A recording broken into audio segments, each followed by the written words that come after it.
बस कहाँ जा रहे हैं? Delhi by train. तो जब ट्रेन में बैठे होते तो तुम्हें पता होना चाहिए कि ट्रेन का इन्वेंट किसने किया सबसे पहले। किसने किया था ट्रेन का invent? In which year? In which year? In which year? 1840. Date? Date है 21 February. Right. And he is from which country? United Kingdom. Okay. He was businessman and he was mining engineer.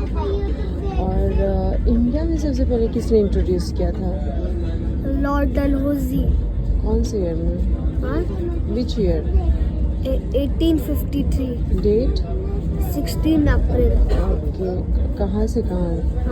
कहाँ से कहाँ? Mumbai to Thane. Bombay to Thane. Now it's Mumbai.